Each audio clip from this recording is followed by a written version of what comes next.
É isso aí. Irmãos, sou o pastor Cristiano. Já me sinto aqui em Caratinga, membro dessa igreja, né? Quando uma ovelha migra para essa cidade, eu falo, ó, vá no Elan, vá lá no Pastor Simone, vai na comunidade de Águas Vivas. É uma igreja séria, é uma igreja que ama Jesus, é uma igreja que você tem muita chance de me ouvir enquanto você estiver lá. Porque a gente realmente tem estabelecido verdadeiramente uma amizade entre duas igrejas através da vida dos pastores, né? O pastor Elan, a pastora Simone, são pastores que têm nos acolhido, nos amado, né? A gente tem trocado ideias semanalmente, né? Liga e resolve BO. Pastor, me ajuda, o Elan se coloca como um baita de um conselheiro em momentos muito pontuais. E isso é muito gostoso, isso é muito bom. Eu tenho certeza que Deus tem muito para fazer. Eu sei que Deus tem muitas coisas e muitos frutos que virão desses encontros, desses momentos e principalmente dessas alianças, né? Hoje, infelizmente, eu não pude trazer a minha esposa e minhas filhas. Elas ficaram em Ipatinga. Eu vim com 3 marmanjos comigo no carro, então eu não vou nem falar quem é, porque são muito feios. E não vai fazer diferença. Se eu tivesse com a minha esposa aqui, eu ia falar, não, minha esposa está aí, minhas filhas estão aí, são lindas, são maravilhosas, né? Mas hoje eu vim com esses irmãos, amém? E rapidamente ali te falando um pouco aqui, né, sobre o coral. Realmente eu mandei essa mensagem para ela hoje. Eu preguei em Ipatinga hoje à tarde, tinha um congresso de homens de uma igreja amiga nossa, também a Batista Atos. E eu ministrei à tarde, terminei de ministrar lá à tarde, peguei o carro e vim para Caratinga para ministrar vocês. E a Lídia me mandando mensagem, desesperado, um monte de áudio, parecendo podcast. Eu falei, que isso, gente? Está acontecendo com a Lídia aqui, Senhor? E ela falou, não, pastor, que os carros deram problema. Eu falei, é para te tratar. Eu escrevi isso, está documentado.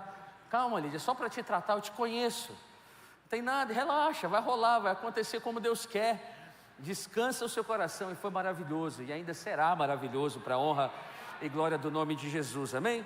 Irmãos, e a palavra que eu tenho para ministrar é uma palavra que eu não sei como você vai interpretar, mas eu quero que você abra o seu coração nesse momento, porque eu tenho certeza que nós estamos vivendo um momento muito importante na igreja do nosso país.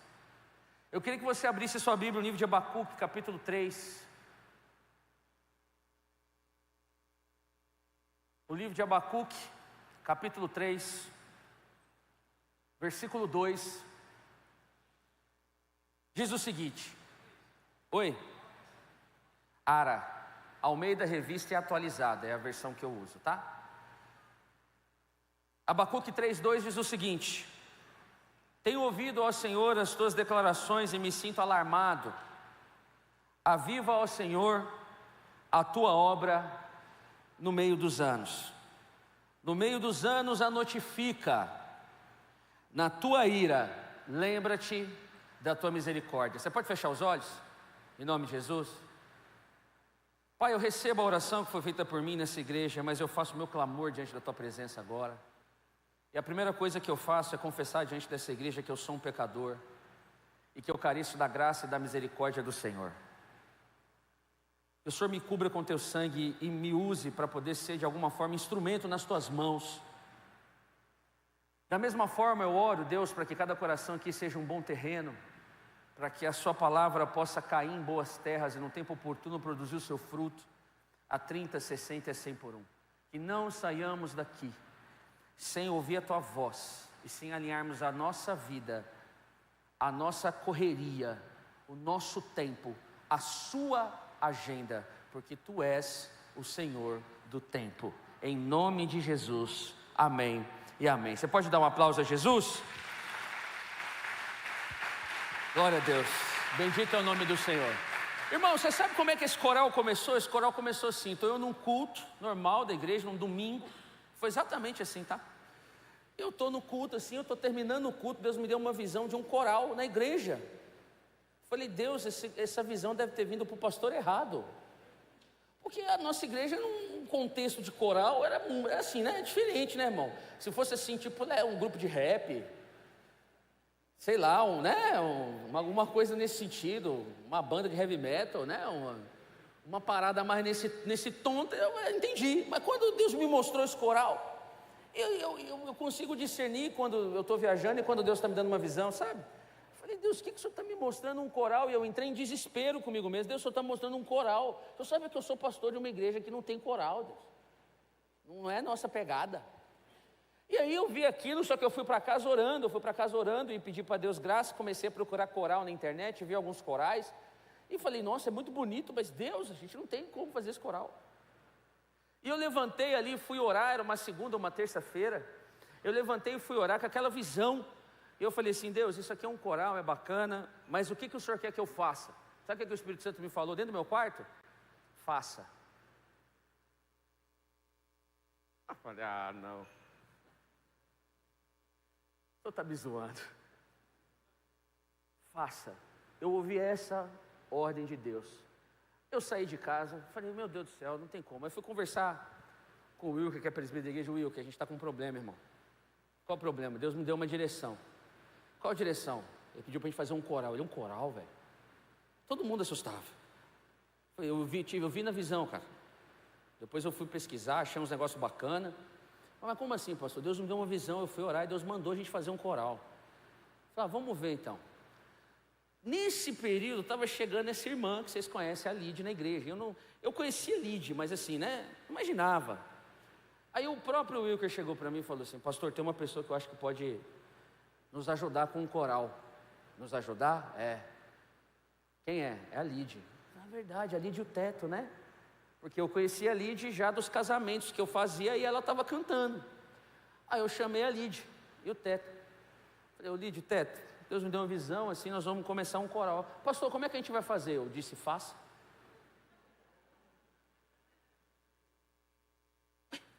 Faça. Não, eu falei para ela sabe disso. Não, pastor, mas é difícil. Não quero saber. O que eu recebi de graça eu estou te dando. E o coral começou. E muitos desafios, muitas lutas. Vocês viram algo aqui? Eu sou o diretor artístico desse coral hoje. Só dou pitaco, não, isso aqui tá da hora, isso aqui você muda. Aliás, ainda bem que Deus não mandou eu cantar. Não, se eu tocasse eu ainda fazia um barulho, porque você sabe que o tio toca guitarra, né? Então assim, humildemente falando. Mas, eu vou fazer só uma sugestão, não sei se ainda vai ter, mas tem que rolar um rap, né? No quê? Hã? Ah, vai tocar no final ela? Ah, então vai ter. Aí, tá vendo? Só um toque que eu dei para eles aqui, tá? Vocês vão ver no final, então, se a gente acaba antes da meia-noite. Irmão, Abacuque 3:2 é um texto que eu preciso te contextualizar para você poder entender. O profeta Abacuque, irmãos, viveu em tempos de corrupção espiritual. Tem alguém aqui? Ele viveu em tempos de corrupção espiritual, violência, injustiça social e imoralidade. Esses eram os dias de Abacuque. Seu clamor a Deus revela uma alma angustiada diante da frieza espiritual do povo e da aparente, mas não era isso que a gente de fato sabia que não estava acontecendo, da aparente inatividade divina. Deus responde de forma surpreendente. Olha a resposta que Deus dá, de que Ele levantaria os babilônios, uma nação ainda mais ímpia que Israel, para julgar Judá, antes do cativeiro.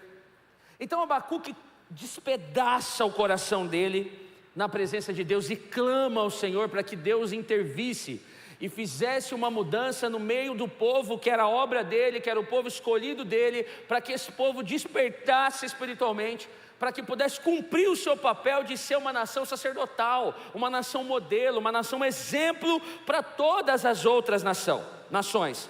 E no capítulo 3, Abacuque muda de postura. É um livro curto, você pode ler na sua casa os poucos capítulos que Abacuque tem depois, eu deixo de lição de casa para você. Ele ora com fé. Então ele faz todo um levantamento crítico, social e profético do que estava acontecendo.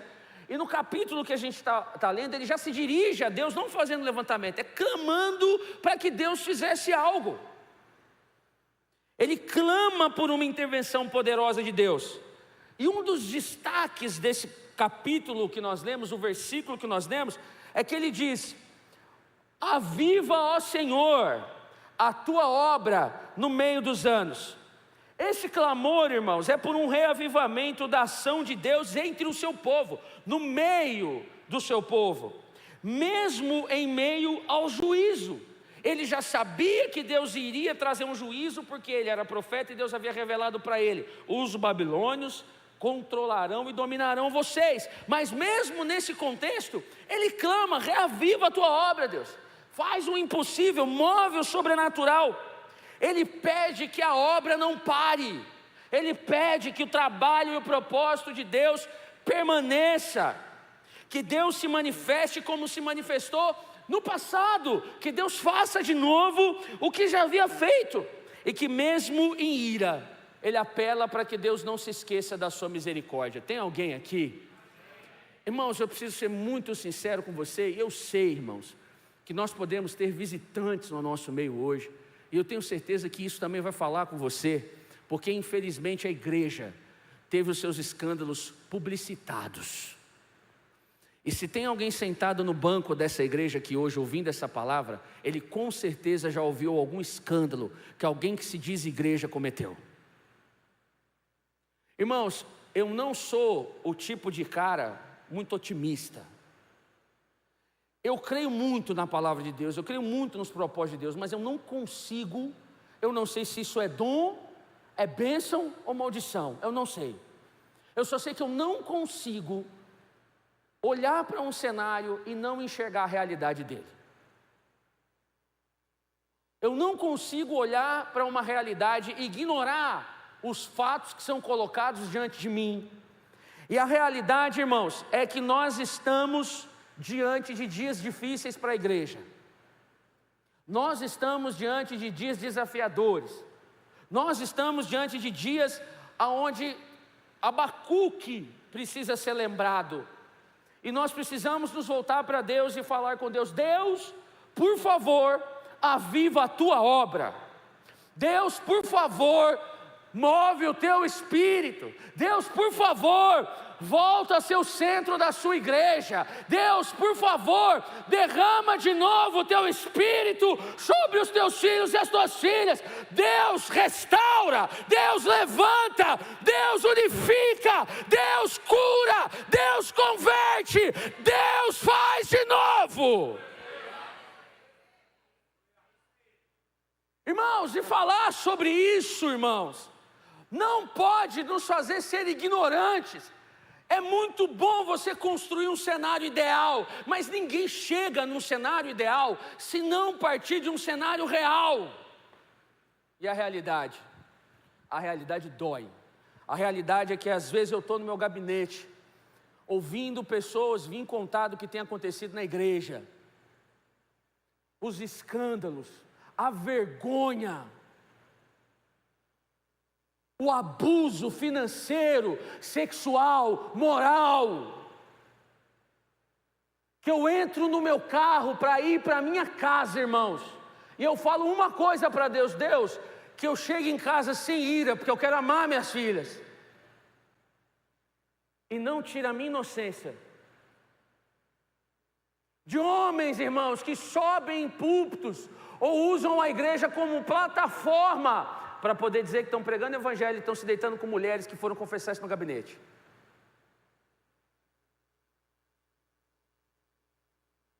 É um cenário real. Precisamos restaurar o temor. Quando eu olho para um cenário como esse, onde há uma briga por posições de poder, e não para ser o primeiro, para poder servir o pobre e a viúva. Quando há um mercado, que eu tenho, irmãos, perdão pela minha sinceridade, que eu tenho certeza que se Jesus entrasse, ele virava a mesa. Ele virava a mesa. Ou talvez ele nem seria convidado para estar nessa reunião. Eu faço uma pergunta para mim mesmo: Deus, por que eu nasci nesses dias? Pastor, tu é o santão. Irmão, eu não sou santão, eu sei de onde Deus me tirou. Eu não consigo subir num púlpito e pregar sem eu pedir perdão para Deus. Eu não consigo, eu sei o miserável que eu sou. Eu sei, irmãos. Mas eu não posso, irmãos, me calar e fechar os meus olhos para uma realidade que tem perseguido a igreja, e a gente continua olhando para um cenário ideal, sem entender o cenário real que nos cerca. Quando eu olho para um cenário desse, irmãos, essa palavra que eu estou ministrando para vocês, eu nunca ministrei na minha igreja. É para vocês, é para a gente aqui. E quando eu estava terminando de ministrar essa palavra, eu não entendi que era uma palavra para a comunidade Águas Vivas. Uma palavra para a igreja de Jesus.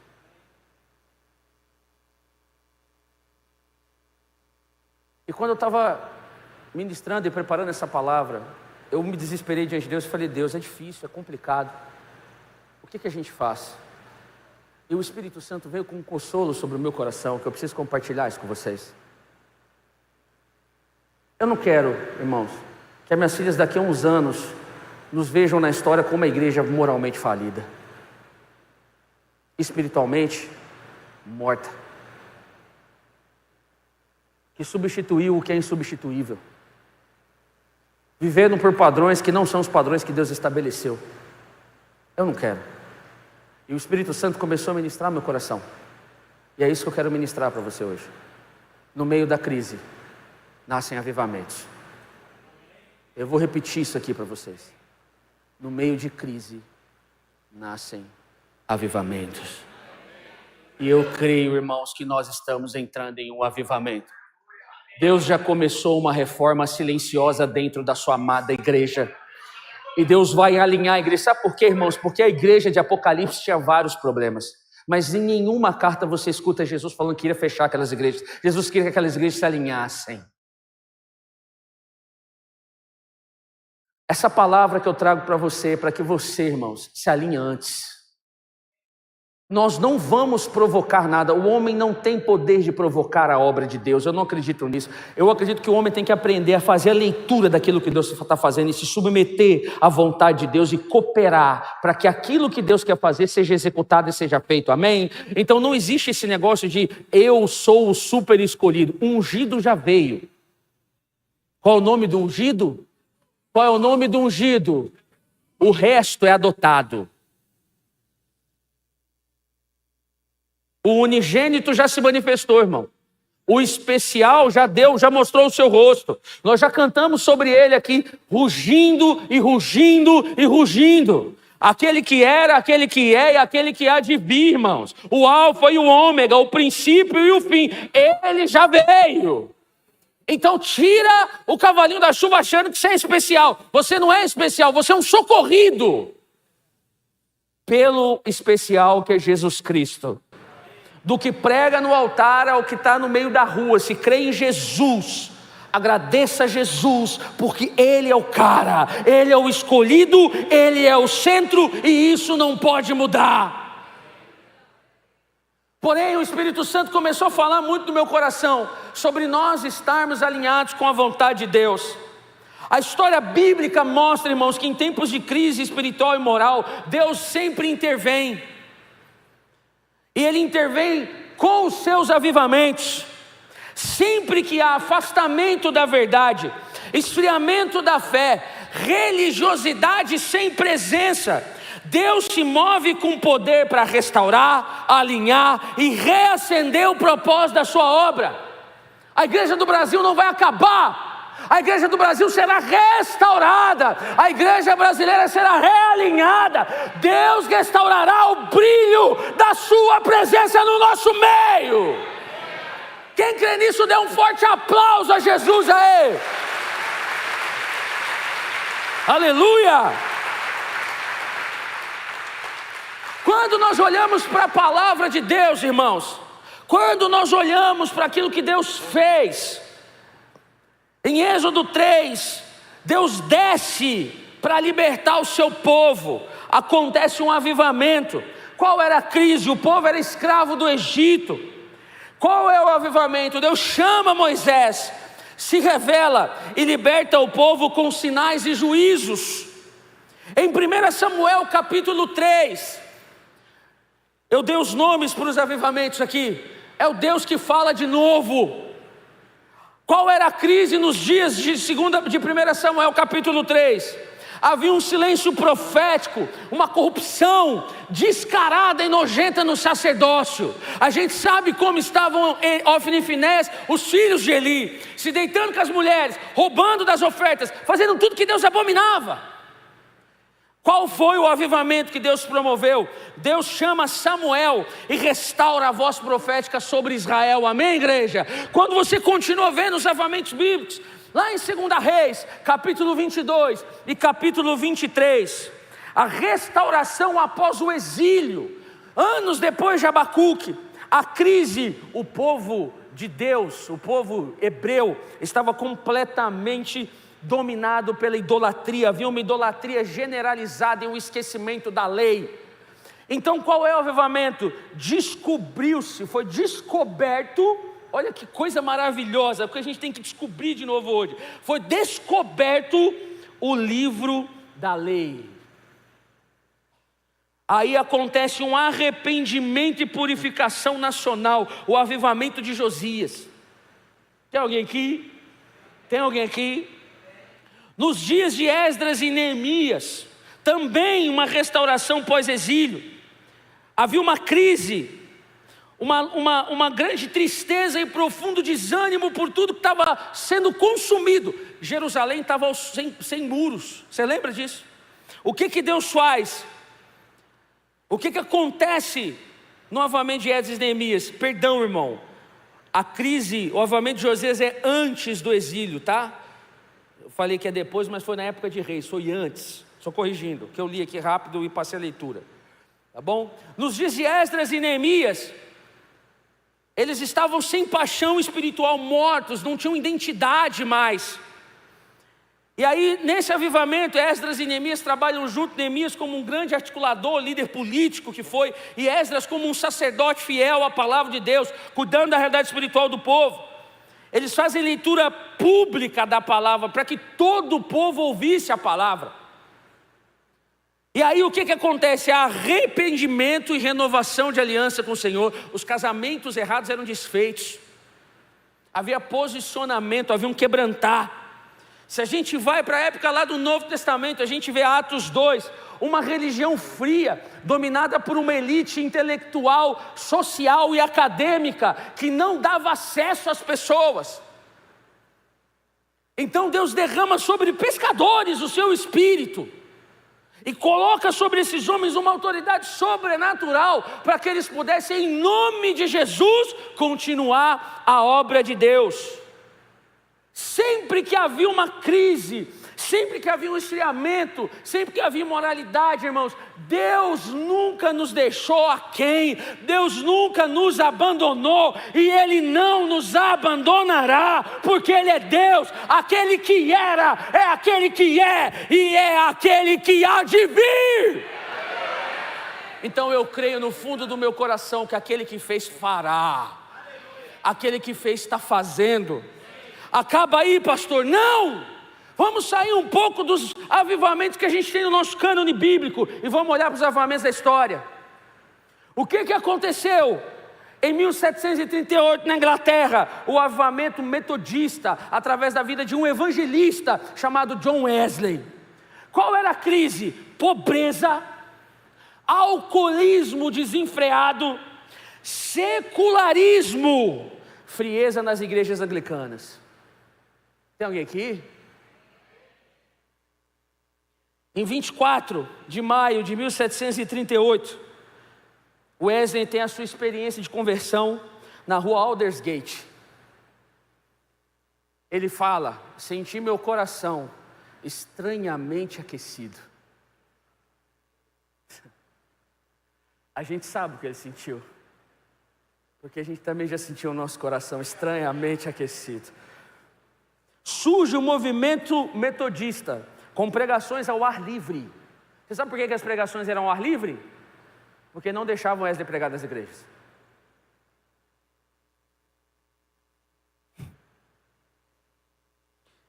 Qual era o foco? Discipulado e reforma social. Deus operando no meio do povo inglês, para poder restaurar aquela nação, para que aquela nação se volte novamente para o Senhor.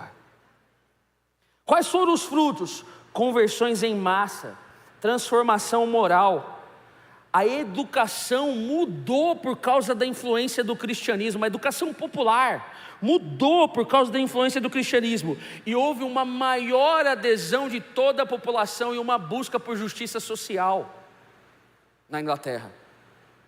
A gente continua e chega num país vizinho que também está ali perto do Reino Unido, que é o país de Gales. Em 1904 a 1905, qual era a crise? Igrejas vazias, juventude, principalmente os mais jovens, entregues ao pecado, um culto extremamente litúrgico e sem vida acontecia naqueles dias. E o que Deus promove? Deus promove um avivamento, levanta um jovem de 26 anos na época, chamado Evan Roberts, jovem que orava e clamava por um mover de Deus, tá? Quem era esse jovem? Ele trabalhava em Minas, era mineiro, sabia que tinha um mineiro nessa história. As reuniões aconteciam espontaneamente, as pessoas se reuniam quando via, tinha um culto acontecendo, um estava adorando, o outro estava pregando, e a gente estava aceitando Jesus.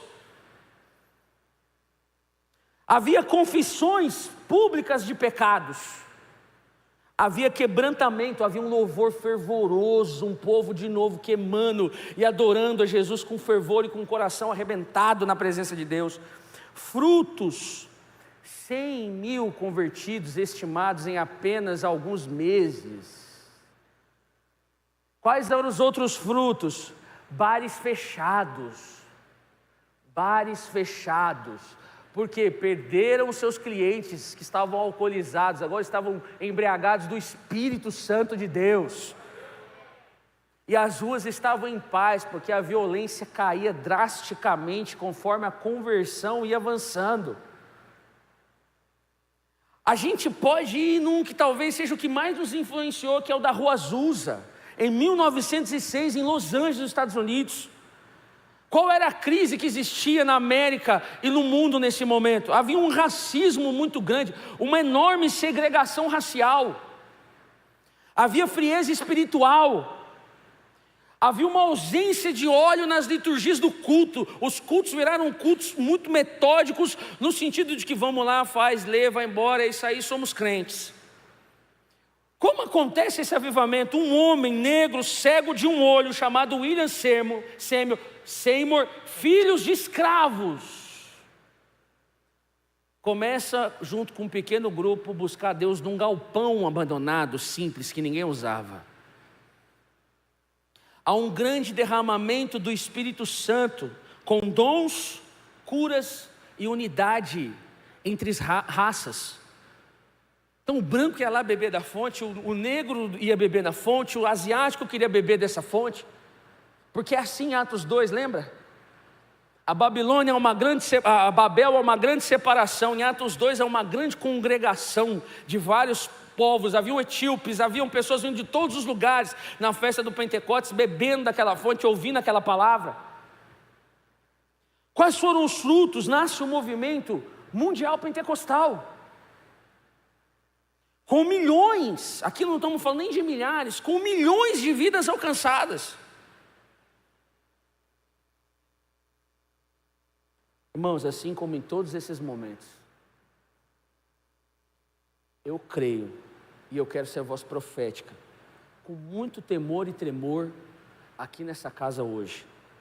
Eu creio que Deus está mais uma vez avivando a sua obra nos nossos dias. Irmão, aquele que fez fará.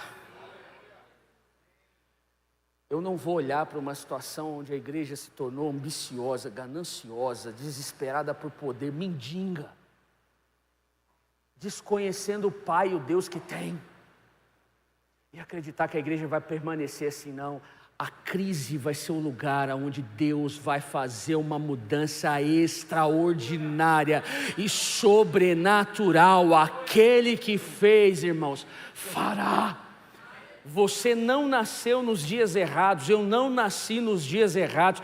Nós veremos as nuvens de milhares de convertidos no vale da decisão. Nós veremos os nossos amigos se convertendo, nós veremos os nossos familiares nos convertendo. Nós vamos declarar muito em breve, muitos de nós declararemos aqui, para a honra e glória do nome de Jesus: eu e minha casa servimos ao Senhor. Irmãos, nós veremos novamente o Deus que fez fazer de novo. Aleluia! Então, quando eu olho para esse cenário, eu falo: Deus, o Senhor tem uma baita de uma crise para fazer um avivamento. Qual é o nosso papel? Qual deve ser o nosso papel? Abre o teu coração.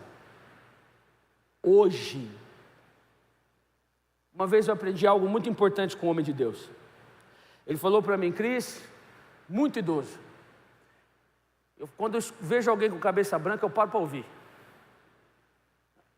Ele disse para mim: Cris, um avivamento é igual a uma onda. Um pastor experiente. Eu falei: como é? O avivamento é igual a uma onda. Explique. Eu sou meio difícil de entender as coisas. Eu não tenho esse discernimento espiritual que o senhor tem. Me traduza. Ele virou para mim e falou assim: Cristiano, um surfista pode fazer uma onda? Falei: não. Falou: pois é, homem nenhum pode fazer o avivamento. Falei: é só isso? Ele não. Aí ele virou para mim e falou: mas um surfista pode surfar uma onda? Falei: aham, esse é o nosso papel. O que Deus está fazendo? Eu vou pegar essa onda. O que Deus está mudando? Eu vou entrar nesse negócio. Deus te trouxe aqui para, em nome de Jesus, ampliar a sua visão sobre o que Deus já está fazendo e aquilo que você já deve começar a viver ontem. Eu creio que aquilo que o Espírito Santo vai nos ministrar aqui agora, a partir desse ponto, porque eu introduzi essa palavra para vocês, é de que a partir desse momento, o Espírito Santo, que vai falar muito mais alto do que eu aqui no seu coração, vai fazer muito mais do que o pregador pode fazer. Amém? Ele já vai te convencer a viver o que vai ser apresentado para mim e para você a partir de agora. E quando o avivamento acontecer, nós já dropamos a onda. Irmãos, eu não vou assistir o avivamento. Eu viverei avivamentos. Eu não vou enxergar isso. Eu não vou chorar dentro do livro de história bíblica, ou depois da história bíblica ter sido concluída no cânone, e ver as histórias de avivamento e falar: por que eu não estou lá com o William Seymour? Pô, podia estar lá com o Negão, lá no Galpão, em Los Angeles. Por que eu não estou lá com o Wesley, andando de cavalo na Inglaterra, sendo chutado pelas igrejas porque tinha uma pregação renovada? Por quê? Por que eu não estou lá com o Evan Roberts, cavando uma mina, e de repente vem o Espírito Santo e o culto vira, o trabalho vira um culto e o chefe demite todo mundo? Por quê? Porque o meu tempo é esse. Porque Deus nos preparou para esse momento. E esse momento não é ausente da sua presença. Esse momento não é ausente do seu mover. E esse momento não é ausente da sua graça e do seu poder. Deus está aqui. Deus está fazendo. E Deus vai fazer. E se eu fosse você, e se você crê nisso, eu aplaudia bem forte ao Senhor Jesus. E não caía.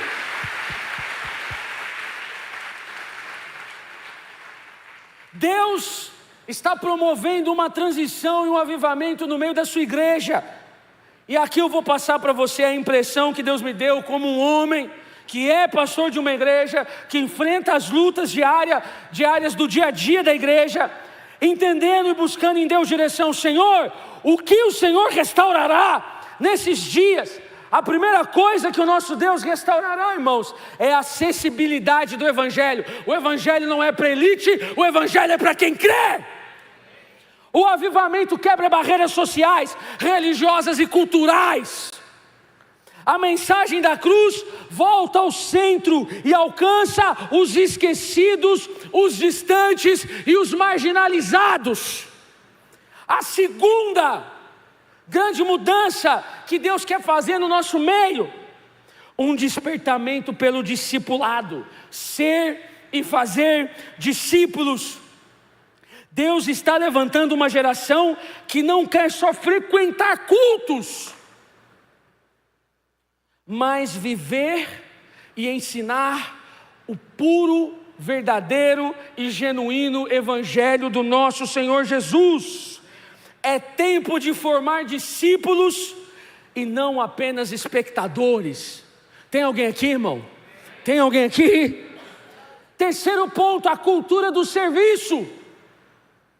O avivamento verdadeiro produz humildade, compaixão, entrega prática. A igreja volta a lavar os pés, servir com amor e buscar os invisíveis. E o último ponto, fervor no lugar do fogo estranho.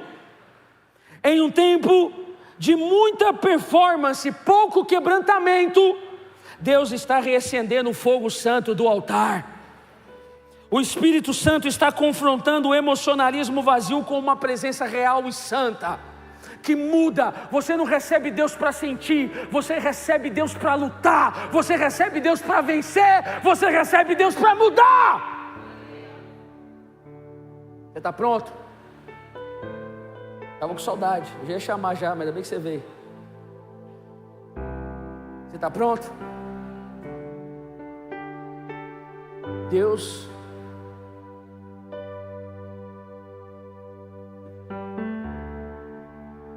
está avivando a sua obra.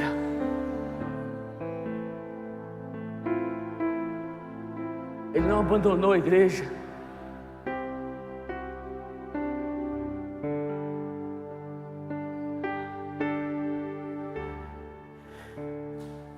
Ele está nos despertando de novo, irmãos. Algo profundo, como vocês estão buscando aqui, poderoso.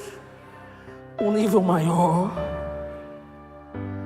O mesmo Deus, o meu Pai,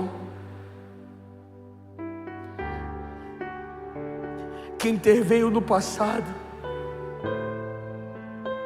está nos chamando agora para sermos parte ativa da sua obra. Antes disso estourar como pólvora, Deus precisa levantar os seus remanescentes e alinhar eles. Por isso que a gente está aqui no sábado à noite, podendo fazer um monte de outras coisas.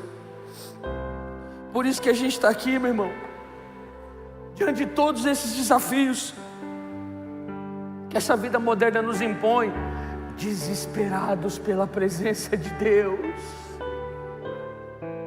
perguntando: Senhor, se manifesta, clamando: Deus, faz algo em mim, através de mim, pedindo: Deus, aquece o nosso coração nesse caos, muda, Deus, o nosso espírito, tira de nós esse desânimo e coloca em nós o amor sacrificial que o seu Filho nos ensinou a ter, Senhor.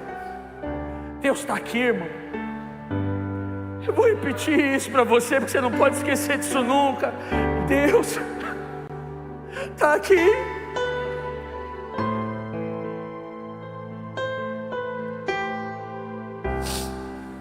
Irmãos, o Evangelho é para todo mundo. Irmãos, o Evangelho é para todo mundo. O que a gente está fazendo com o Evangelho de Jesus, cara? Eu estava conversando com um pastor amigo meu, muito amigo meu, e a gente não estava conversando sobre igreja, mas é impossível que dois pastores conversem e não venham falar sobre igreja, é muito raro. Eu virei para ele num desabafo, ele concordou comigo. Eu falei: irmão, se nós nos convertêssemos hoje, nós nunca seríamos pastores. Ele olhou para mim e falou: por que, Cris? Cara, você estudou aonde? Quando você se converteu, você era um pé rapado, feio, abandonado, não tinha dinheiro, não tinha posição, não tinha status. Se a gente se convertesse hoje, irmãos, Eu disse para ele: meu irmão, nós nunca seremos ministros do Evangelho, porque ninguém ia olhar para a gente e ia encontrar em nós o padrão que esse mundo está colocando naquele que prega a palavra. A igreja hoje tem tornado o Evangelho um presente para ricos. Que loucura! Nós estamos mudando a nossa pregação para atrair um público que nem está aí para Deus direito. E por que a gente está fazendo isso? Porque a gente está muito mais preocupado em querer postar foto com o famoso da rede social que visitou a nossa igreja, do que mostrar o testemunho do drogado de crack que se converteu e agora está recomeçando a vida dele morando numa casa sem móvel. Porque os pastores têm assumido uma posição e uma necessidade de achar que a popularidade é parte do seu ministério. Popularidade não é fruto do Espírito não, meu querido. E Jesus não pediu para pastor nenhum se preocupar com popularidade. A ordem que Jesus nos deu é: deem bom testemunho, manejem bem a palavra. Mas não, a gente está encantado, enfeitiçado por um evangelho de glamour. O evangelho é para todos que creem no Senhor Jesus como seu único e suficiente Salvador. Em Tiago 2, do 1 ao 4, diz: meus irmãos, como crentes em nosso glorioso Senhor Jesus Cristo, não faça diferença, ou melhor, não façam diferença entre as pessoas. Suponham que na reunião de vocês entre um homem com anel de ouro, tem alguém aqui? E roupas finas, e também entre um pobre com roupas velhas e sujas. Se vocês derem atenção especial ao homem que usa roupas finas e disserem: aqui está um lugar apropriado para você, mas disserem ao pobre: você fique em pé ali, ou sente-se no chão, junto ao estrado onde ponho os meus pés, não estarão fazendo distinção ou discriminação em algumas versões, fazendo julgamentos com critérios errados. Graças a Deus, irmãos, isso não acontece na nossa igreja hoje. Graças a Deus, nossa igreja santa, pura e imaculada não está dando os melhores lugares para os ricos, não está ungindo gente só porque tem dinheiro, né?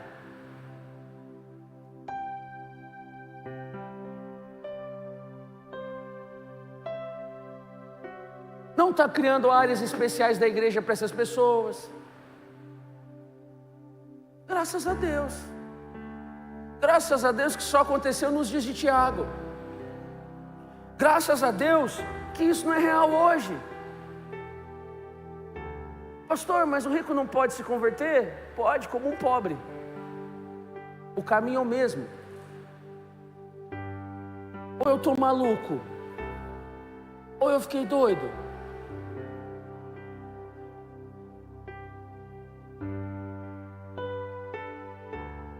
A denúncia de Tiago é direta e confrontadora. A igreja estava tratando o rico com honra e o pobre com desprezo. Resumindo o texto que a gente leu, havia lugares de honra reservados para os influentes e condescendência e humilhação para os simples. Porque Tiago inventou isso aqui, escreveu assim, né? Só porque queria.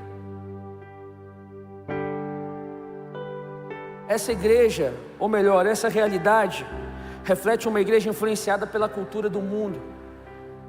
Isso aqui não é o mundo, e o mundo não é o nosso padrão. Eu vou repetir isso aqui para você. Isso aqui não é o mundo, e o mundo não é o nosso padrão. Mas no mundo fazem assim: eu não me importo com o mundo. O mundo não é a minha referência.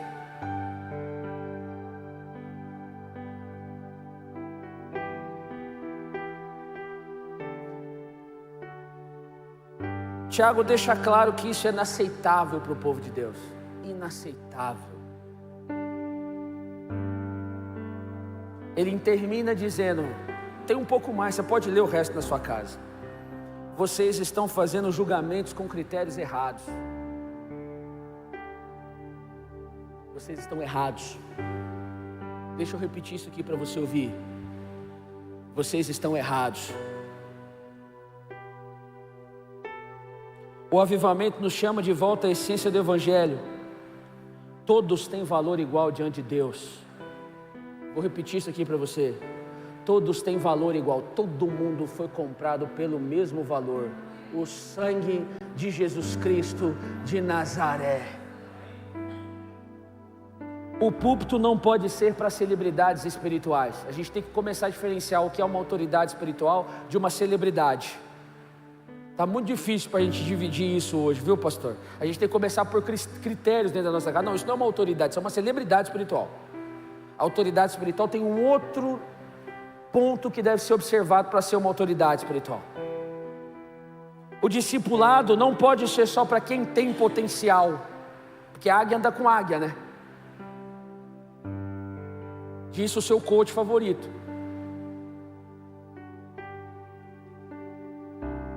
Você sabe por que Jesus chama Pedro? Porque Pedro não tinha potencial. Os fariseus escolhiam as crianças ainda jovens com muito potencial para serem seus discípulos. Jesus cata um pescador e se desafia: eu vou fazer você ser um pescador de homens. A gente hoje só quer cuidar de quem tem potencial. Quem não tem potencial, você está no fundo lá, sei lá, vive uma vida normal. Eu estava lascado, irmão. Potencial, brother. Aí, eu acabei de falar brother. Você vê o meu potencial. Estudou aonde? Hã? É filho de quem? Não, deve ser filho de alguém importante, de algum pastor importante aí que, né? Eu que não me convertesse não com 18 anos para ver. Tem potencial. Não é para quem tem potencial, é para quem quer. Jesus está aqui. Ele rasgou o véu e a gente não vai costurar ele de novo. Ninguém aqui tem autorização de Jesus para costurar o véu de novo. Então deixa eu te falar uma coisa para você que não tem potencial, seu miserável. Tem um homem que morreu por você. E com esse nenhum potencial que você tem, ele derramou o sangue dele na cruz. Mas pastor, eu não sei falar bem. Moisés, quem fez a boca? Você ou eu? Quem fez o ouvido? Você. Quem fez o cego, o surdo foi você. Então agora só vai.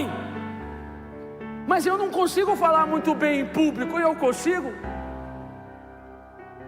Irmão, se eu dependesse de falar em público, eu morria de fome. Esse dia eu estava conversando com um pastor amigo.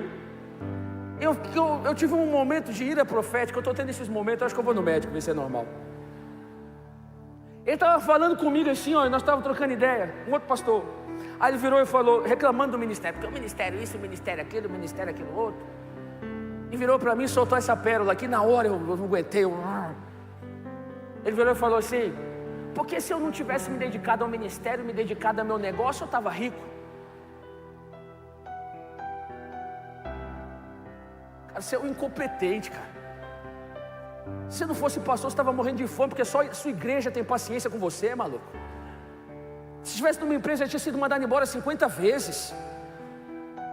Você tem que agradecer que você é pastor, porque a igreja é paciente, o Senhor é paciente, brother. Você acha que o teu chefe ia ter a paciência que Jesus tem contigo de falar um bagulho desse comigo aqui? Porque tem muita gente achando que se não estivesse pregando a palavra, está bem, ela está rico. Não, porque eu abandonei a riqueza. Mas que riqueza? Que eu era bom no quê? Eu ouvi Jesus falando que bom só existe um.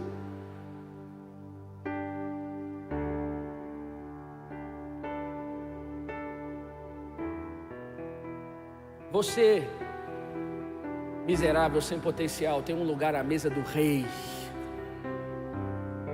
Você que não tem dons, saiba, ele doa. Você que acha que precisa de muita coisa, não, você precisa de disposição. Vou te provar biblicamente que Jesus ama disposição. João 6. Jesus chega numa mulher num poço. Dá um pouco de água aí, moça. Que? Você, judeu, homem, pedindo água para mim, cheia dos bloqueios, né? Jesus começa a pregar para aquela mulher. E aquela mulher começa a fazer perguntas teológicas. Olha, eu vejo que você manja das religiões. Isso é nova tradução na linguagem do cristiano, tá? Da Bíblia. A gente tem que adorar nesse monte em Jerusalém. Jesus começa a explicar para ela sobre a adoração. Aí ela vai continuando fazendo perguntas. Jesus vira para ela e fala assim: vai lá, chama teu marido. Aí pisou no calo. Eu não tenho marido, não. Falou a verdade, né? Você já teve 5. E o que você está agora não é seu marido, né, filha? Olha, você é profeta? Não sou profeta não, filho, eu sou Messias. O profeta trabalhou para mim, né? Tipo assim, né? Voltava a falar isso, né? O profeta era meu servo, pra você entender melhor a história. Aí Jesus conversa com aquela mulher. Nesse inteirinho ele mandou os discípulos buscarem pão. Aí a mulher sai e os discípulos chegam. Só João relata isso, que João não descolava de Jesus. João era o carrapato de Jesus na terra. Então voltou os discípulos com a comida. Jesus vê aquela comida. Eu tenho uma fome que vocês não matam. Aí os discípulos: Pedro, você esqueceu o açaizinho com leite em pó do Senhor?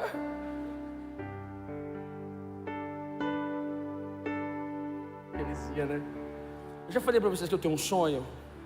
Qual o sonho? Ser cancelado. Cara, eu estou me esforçando ultimamente para ser cancelado. Eu quero pôr isso no meu currículo. O que aconteceu? Eu fui cancelado porque eu falei a verdade.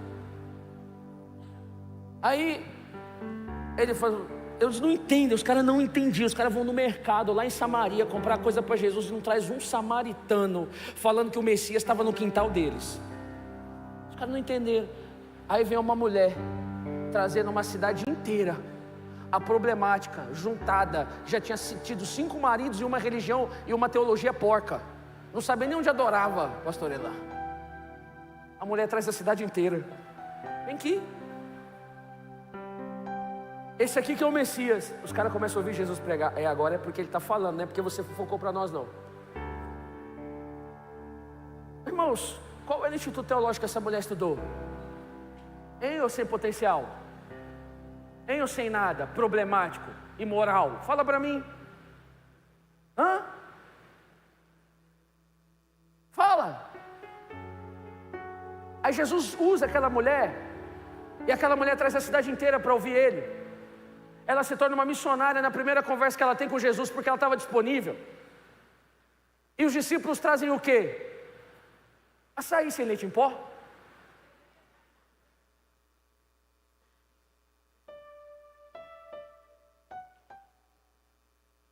Águia não anda com águia. Pecador anda com pecador para encontrar Jesus. Eu vou repetir isso daqui: pecador anda com pecador para encontrar Cristo.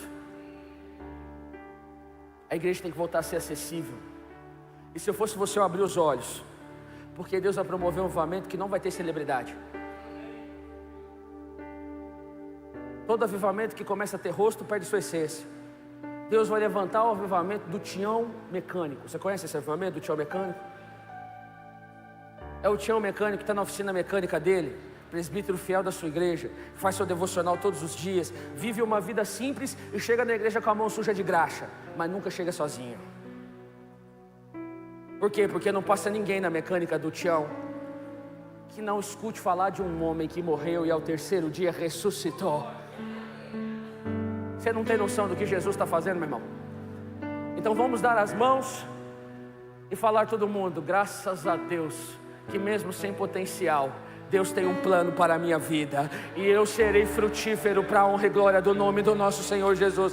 Irmãos, a igreja não é para quem tem potencial, a igreja é para quem tem fé, a igreja é para quem crê.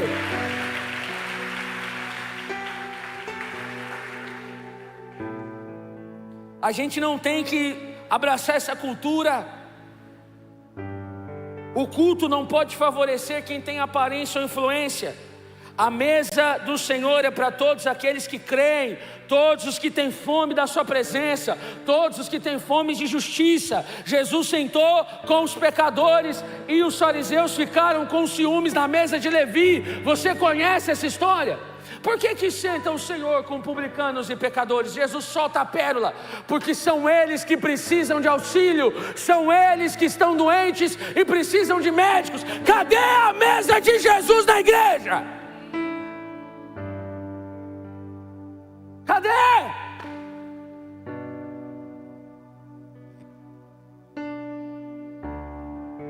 Essa igreja está dando assento especial aos ricos.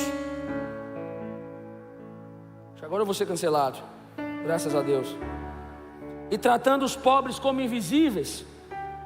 Então o evangelho está sendo adulterado. O avivamento é Deus dizendo: quero a minha casa limpa, justa, acessível e cheia da minha presença.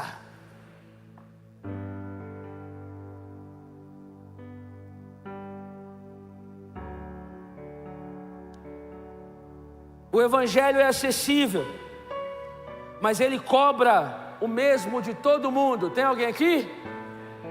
Não importa qual é o teu berço, não importa o tamanho da tua herança, e não importa a tua capacidade, o evangelho cobra o mesmo de todo mundo. O evangelho é acessível a todos, mas cobra o mesmo de todos, rendição total. Pedro, simples pescador, possivelmente sem posses, mas deixou tudo para seguir Jesus. Lembra? Lembra disso? Eis que nós deixamos tudo e te seguimos. Mateus 19, 17. E o jovem rico? Moralmente correto, cumpridor da lei, mas se recusou a abrir mão das suas riquezas. Marcos 10, 22. E ele, pesaroso, retirou-se triste, porque possuía muitos bens. Jesus chamou 2 homens para serem seus discípulos integrais e cobrou deles a mesma coisa. Irmãos, antigamente eu ia para a igreja, eu ouvi o testemunho dos cracudos contando que queria entrar na igreja para matar o pastor. Quem é dessa época aqui? Lembra disso? Não, porque eu entrei aqui na igreja para matar o pastor. Coitado do pastor, um pauzinho de virar tripla. Se o cara vai nele, mata ele em 2 segundos. Se não é a graça e a misericórdia de Deus guardando esse pastor, já tinha ido, já ver Jesus pessoalmente. Mas chega lá, senta, ouve o culto, se converte, vira diácono, vira presbítero, cresce, daqui a pouco está contando testemunho, é a ponta firme da igreja. Agora mata, o pastor tem que segurar ele, porque senão ele mata pelo pastor. Agora é o outro lado da moeda. Calma, irmão, não precisa matar por mim também não. Nem me matar, nem matar os outros, relaxa. Equilíbrio, né? Hoje não, você escuta o irmão falando, porque o Senhor me deu milhões.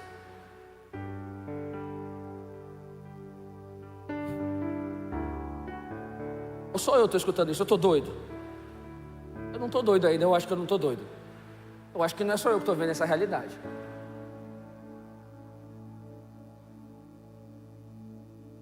Já viu alguém chegar? Irmãos, eu tenho um testemunho para contar. Eu tinha muitas bens, posses, dinheiro, e Jesus pediu para mim entregar tudo. Aí a igreja, amém, só que espera, né? E Deus restituiu 7 vezes mais.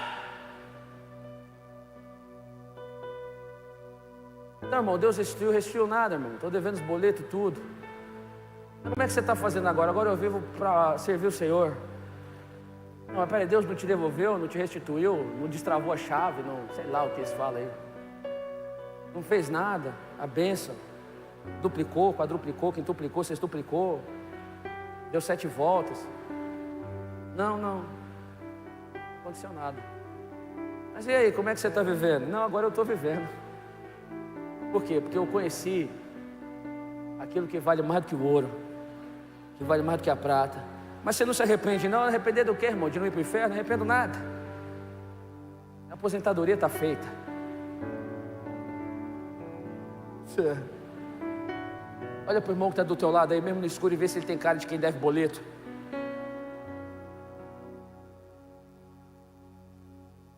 Arruma uma cadeira para esse menino aqui, coitado. Estou com dó dele aqui, ó. Arruma uma cadeirinha para ele aqui. O irmão do apoio ali, ó. Está tocando aqui, não é uma cadeirinha para você? Vai ajudar, não vai? Vai ajudar, senta na cadeirinha aí, filho. Acabou de ser pai.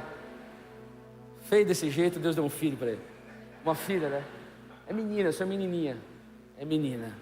Deus é fiel, irmão, Deus faz milagre. Essa pessoa que está do seu lado e tem cara de quem deve boleto? Tem? Então vira para ele e fala assim: tem um cara que está querendo falar contigo.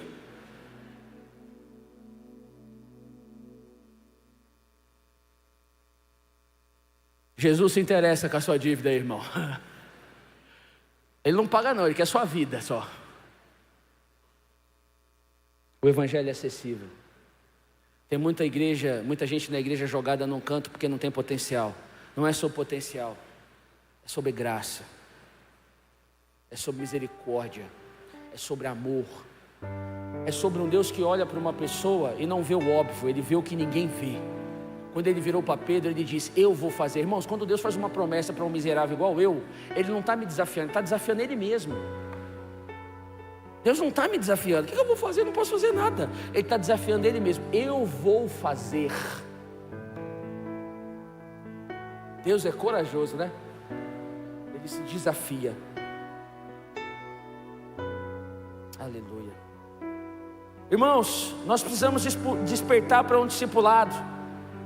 A gente tem que sair do espetáculo e começar a abraçar o compromisso. Esse dia eu estava conversando com um amigo meu. Ele não é da igreja, mas é muito amigo meu. E ele é crente também, sabe? Mas ele não é da igreja nem nada.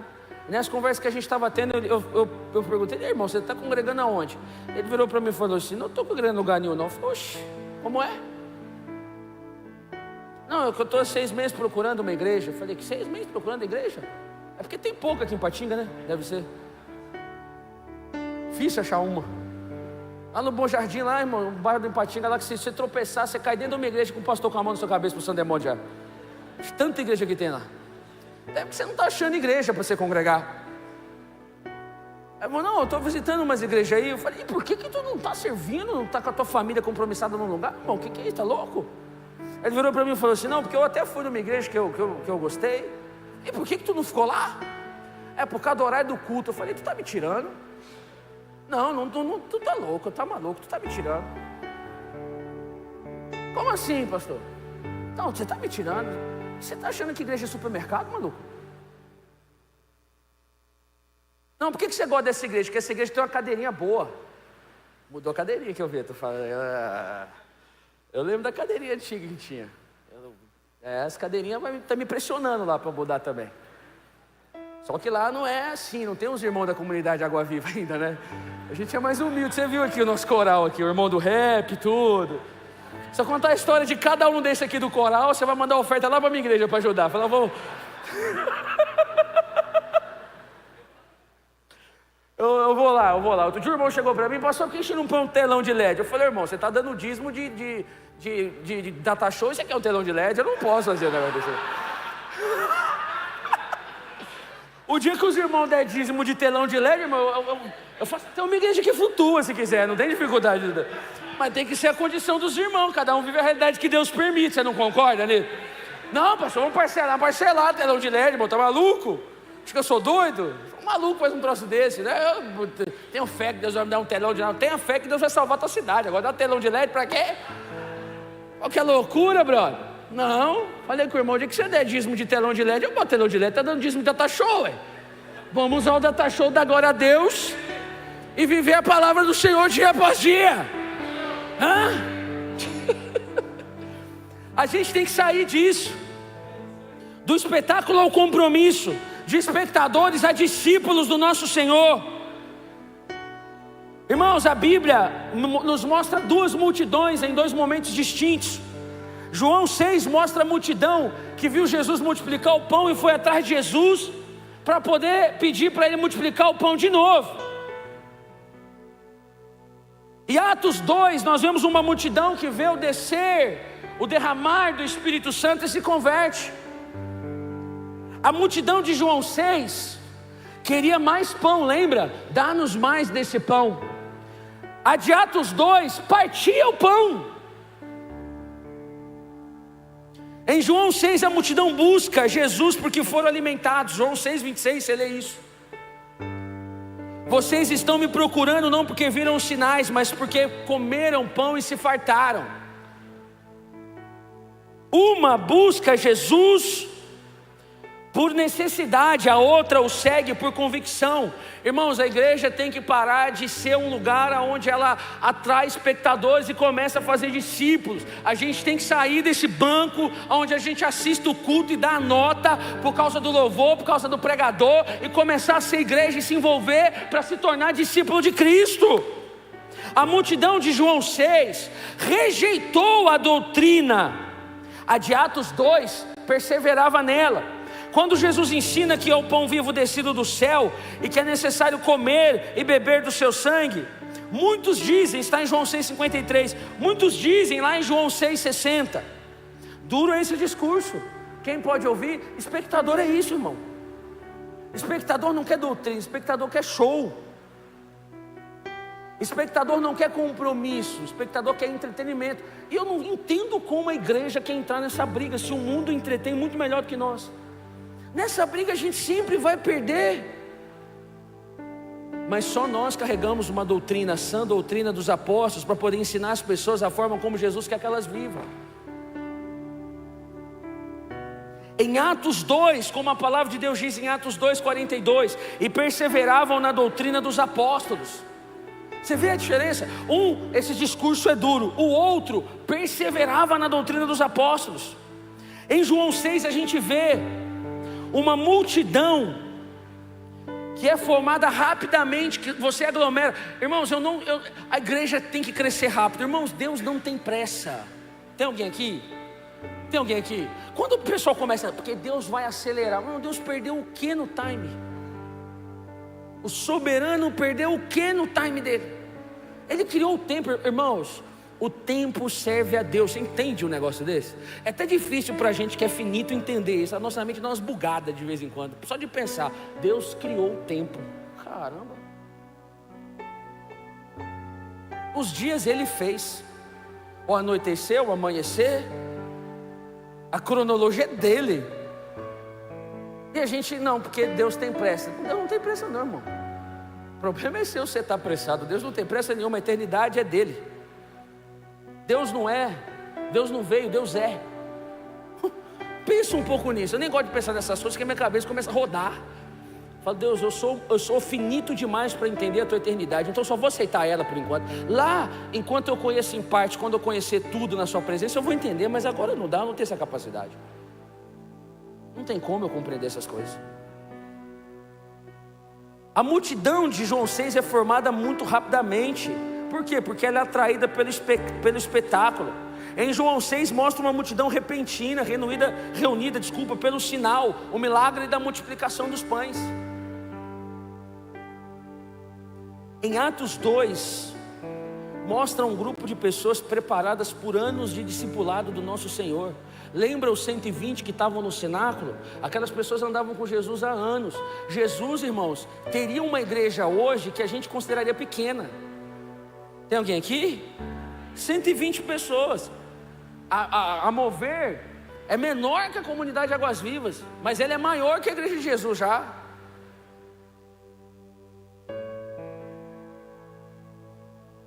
Jesus investiu tempo, relacionamento e ensino profundo sobre esses homens e mulheres, que no Pentecoste multiplicaram-se em mais discípulos. Eu estava orando no início de 2024 e Deus me deu um checkmate. Deus virou para mim e falou assim: Cristiano, se eu mandar milhares de pessoas lá para mover, lá para a sua igreja, você vai conseguir cuidar dessas pessoas? Eu falei, não vou, não tem como, é humanamente impossível. Aí o Espírito Santo falou comigo no momento devocional de oração: se você tiver centenas de discípulos, você consegue discipular milhares de pessoas? Eu falei sim. Então Deus falou, então trabalhe por isso. Porque a gente fica muito focado no enchimento, não no crescimento. E não é o propósito da igreja. Não é. A igreja, ela pode crescer, irmãos, por multiplicação e por entretenimento, da mesma forma que ela pode ter tempo e paciência para poder crescer por discipulado e para a glória de Deus.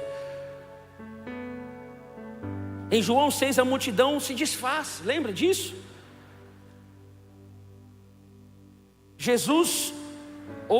João nos mostra que há um abandono em massa. Muitos voltaram atrás. Você pode ler o texto todo. Em Atos 2, Não. Atos 2:42, a igreja estava unida, ela partiu o pão, perseverava e era acrescentada dia após dia. Você entende a diferença? Agora deixa eu te fazer uma pergunta: quando é que a gente vai parar de se preocupar com os espectadores e vai começar a focar naqueles que de fato querem um compromisso com Jesus? Então deixa eu falar uma coisa para vocês aqui. Para a gente poder ter uma igreja de discípulo, a gente vai ter que ter muito coração aberto para poder deixar o espectador ir embora.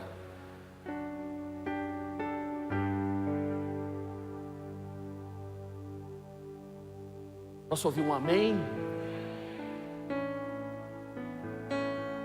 Nós não estamos aqui pelo show, nós estamos aqui pelo compromisso com o nosso Senhor. Você está buscando o pão ou o padeiro?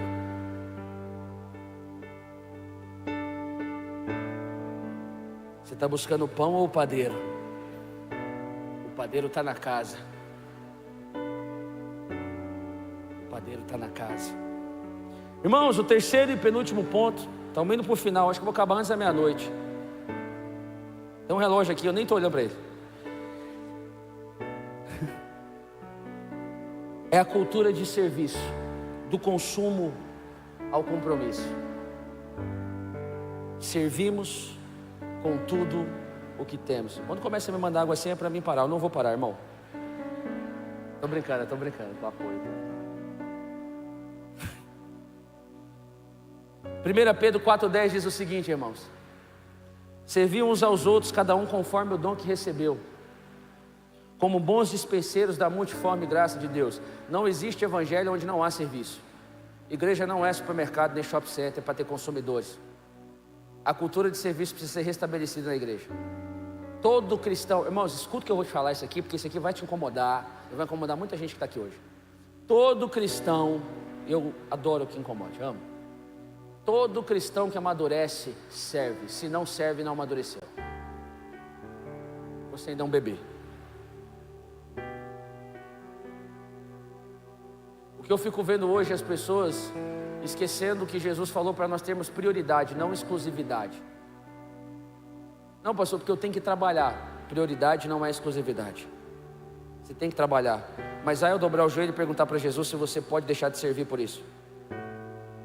Ah, pastor, mas eu não consigo fazer duas coisas. Consegue, senão Deus é louco. Tem alguém aqui? Você está falando que Deus te deu a medida de tempo errada no seu dia? É você que está dizendo isso. Você está falando que tem alguma coisa errada na palavra de Deus, falando que aquele que é cristão serve? Porque eu posso ler 200 versículos aqui falando sobre isso. Ou você está achando que você é um filho especial? Tem muita gente morta para o serviço cristão, porque há algo diabólico dentro da igreja desses dias. Nosso tempo está sendo roubado. As nossas prioridades estão sendo roubadas. A gente é muito sensível a qualquer sofrimento que a gente tem. Ah, eu não estou mais servindo por quê? Porque o irmão da igreja me decepcionou. Ô, meu irmão, eu já devo ter decepcionado a minha igreja centenas de vezes. E você não tem ideia da quantidade de vezes que a minha igreja me decepcionou. E todas as elas, se eu chegar para Jesus e falar assim: Jesus, por causa que a minha igreja decepcionou, não vai servir ela mais. Jesus vai virar para mim e falar: concordo com você, Cristiano. Vamos crescer? Vamos crescer? Deus está restaurando uma cultura de serviço na igreja. E não confunda serviço com chamado, porque o mal do crente hoje é o crente achar que ele é especial demais. Eu estou falando que deve ter alguma coisa acontecendo aqui para eu estar falando essas coisas. Eu não quero nem saber o que é, problema de vocês, eu vou embora daqui a pouco. Vocês resolvem com o Elan e com a Simone. Irmãos, a gente precisa de pessoas para limpar a igreja. Pastor, mas meu chamado não é limpar a igreja. Está vendo aquele irmão com o rodo ali, ó? Deus chegou para ele e falou assim: eu vejo um rodo na tua mão. Não confunda serviço com chamado. A maioria dos chamados nem é para dentro da igreja, é para fora. Mas dentro da igreja o que há é serviço. Pastor, então onde eu sirvo? Onde precisa, meu jovem? Não onde você quer, não. Eu vou servir onde eu quero. Não, você tem que servir onde há demanda. Serviço é demanda, não é escolha. Eu não chego para minhas filhas de manhã e falo assim, tem que ajudar minha esposa a liberar elas para a escola. Olha, mas hoje não vamos tomar banho. Não, tem que tomar banho todo dia, mas eu não estou a fim de dar banho nelas hoje. Mas vou dar banho nelas hoje sim. Por quê? Porque eu tenho que fazer. O problema é que a gente confunde chamado com serviço, que o meu chamado é pregar. Ah, Senhor, eles não sabem o que eles pedem. Mas limpa o chão primeiro. Ajuda o irmão do som, da mídia. Qual é a demanda da igreja? Não, porque hoje a igreja vai colocar um obreiro para servir. É tipo uma entrevista de RH. Já viu? Quais são suas aptidões? Eu quero saber quais são suas aptidões, mas precisa limpar o chão. Eu estou mentindo, igreja? Igreja, eu estou mentindo? E vocês estão calados porque Deus está batendo em vocês. Eu amo esse silêncio. Quais são suas aptidões? Olha, eu não tenho jeito para criança, mas você vai para o infantil porque a gente está precisando.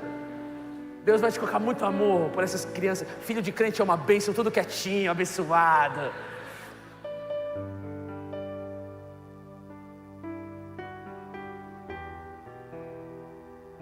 As tias do infantil vão ao delírio agora. É, Deus, usa ele mesmo. Esse povo sem vergonha. Sabia que a minha hora ia chegar. Tem alguém do infantil aqui? Tem alguém do infantil? Levanta quem é do infantil, por favor. Levanta quem é do infantil, por favor, pode levantar. Os irmãos do departamento infantil dessa igreja, levanta. Todos que servem no infantil. Você acha que Deus chegou para essas pessoas e falou assim, vai cuidar dos filhos mal criados dos outros? É o chamado deles? Não, irmãos, eles fazem isso porque precisa ser feito. E eles precisam de ajuda. Porque é muito gostoso deixar seu filhinho lá, né? No cultinho, que delícia. Vai lá ajudar, abençoado. Para não falar outra coisa aqui. Há uma cultura de serviço. Você pode aplaudir Jesus por cada uma dessas pessoas?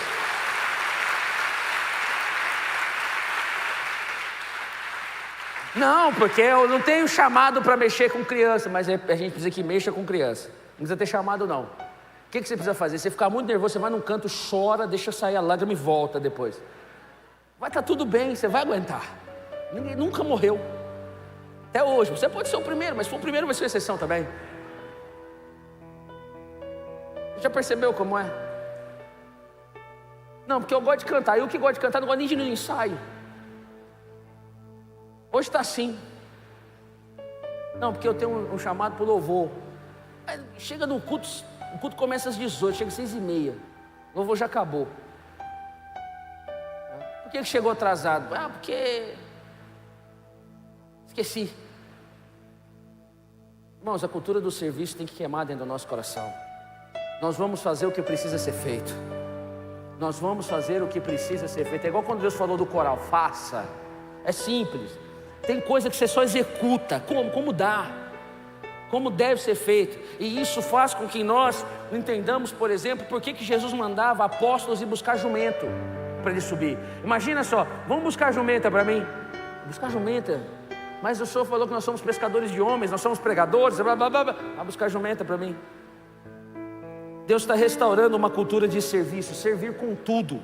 Nós somos mordomos, não donos. Tem alguém aqui em nome de Jesus? Nós somos mordomos, não donos. Eu quero pegar um exemplo de um homem que serviu com tudo, que resume num homem só. O nome desse homem é Barnabé. A palavra fala que Barnabé serviu com seus recursos, ele ofertou com generosidade. Lembra quando ele entrega um valor de uma venda de um terreno em Atos 4, 36 ao 37? Né? Ele usou o seu dom para edificar a igreja. Ele tinha dons, ele usava esse dom para edificar a igreja. Lá em Atos 13, 2 diz: enquanto ministravam ao Senhor e jejuavam, disse o Espírito Santo: separai-me Barnabé e Saulo para a obra que os tenho chamado. Usando os dons dele espirituais na igreja. Ele, irmãos, usou o seu tempo e sua vida para fazer missões. Tudo num cara só. A palavra nos mostra as viagens missionárias que ele fez, as primeiras viagens missionárias que ele fez com Paulo, por exemplo. Paulo aprendeu as viagens missionárias com Barnabé. Barnabé era o líder indo atrás de Paulo, não era o contrário. Ele entregou, ele integrou e acolheu com generosidade de coração. Lembra quando Paulo chegou na igreja? Lembra? Porque hoje a igreja é departamentalizada. Vocês têm ministério de recepção aqui na igreja? Que recebe as pessoas e tal? Não, né? Não, especificamente não. Você tem ministério de quê aqui? Precisa de algum ministério aqui. Tem um apoio ali. O que o apoio faz? O apoio pega a cadeira e põe aqui, é o que eu vejo fazer até agora, e deu água. Deve ser Severino, né? Deve fazer tudo, né, irmão? Queimar uma luz ali, é você que tem que subir ali. Cabelo bonito, gostei do topete, hein? Parabéns. Sobe ali, sobe ali, vai fazer alguma coisa, tem que ser feita alguma coisa. Barnabé, ele não esperou um ministério de acolhimento chegar em Paulo, ele foi o acolhedor. O pessoal vai na igreja assim hoje. Olha, porque aqui na igreja tem algum... o irmão está lá há 19 anos já, está mais tempo na igreja que o pastor. Olha, eu preciso acionar o ministério de visita. Por que tu não vai lá e visita o irmão? Alguém te proibiu? Você proibiu, Elan? Então tá bom. Às vezes é proibido, eu não sei. Eu imaginava que não, conheço Elan. Não, porque eu tenho que chamar alguém para ir lá.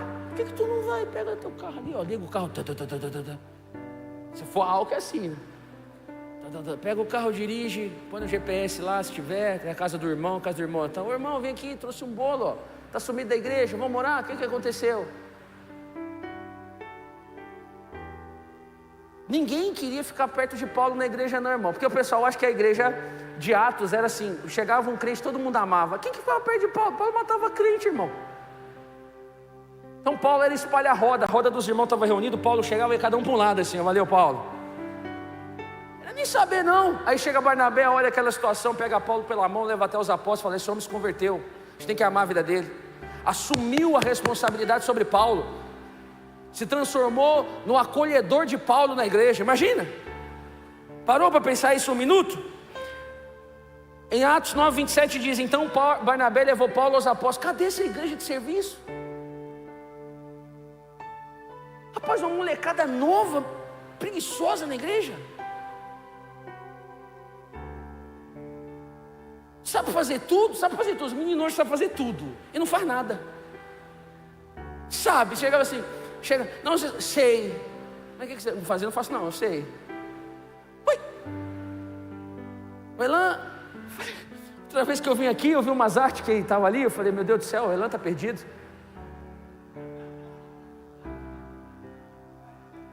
A última vez que eu preguei, eu vou contar, não, deixa eu contar, eu vou contar. Aí o Elan botou, divulgando uns eventos, umas artes, que eu falei, cara, Satanás deve ter rido um negócio desse aqui, não é possível.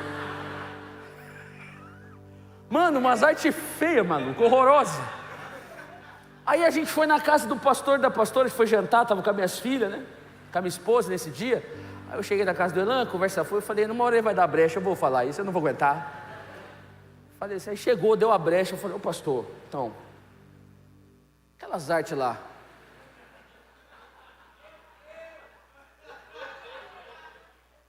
Ele virou para mim e falou assim, você gostou? Felizão. Vocês conhecem o pastor de vocês, não conhecem? Vocês conseguem ver essa cena? Você gostou? Assim, com um sorriso no rosto que é dele, olha lá, aquele sorriso ali, ó. Falei assim, então pastor, quer desanimar o senhor não? Aqui ficou uma porcaria, aqui é ruim demais. Aí ele virou para mim, não, porque fui eu que fiz. O senhor tem outros dons, pastor, o senhor com certeza. Ah, é verdade. Não viu do Mateus ainda. Deus abençoe a vida do Mateus aí que descanse em paz, em nome de... Tô brincando. Mas aí, irmão, eu falei, não dá, que isso, cara? Pastor, você é da igreja mais influente da cidade, com uma arte feia daquela, não pode. Eu falei para ele, você tem que começar a usar o Canva. Mas eu fiz no Canva mesmo, eu falei, meu Deus, então para de usar o Canva, você não sabe usar o Canva. Não sabe usar o Canva. Aí ele me mandou a última, a do Mover das Águas. Eu falei, melhorou. Aí ele perguntou, o que você achou dessa arte aí? Eu falei, tá melhor. Aí ele, achando que foi você que fez, ele no início, e tal, depois, não foi eu não, é brincadeira. Eu falei, imaginei, eu suspeitei que não fosse. Eu não ia melhorar tanto em tão pouco tempo se não fosse um milagre de Deus. Eu falei, melhorei, não, então foi um milagre, você não foi um milagre. Pô, tu sabe fazer as coisas, mas não faz nada.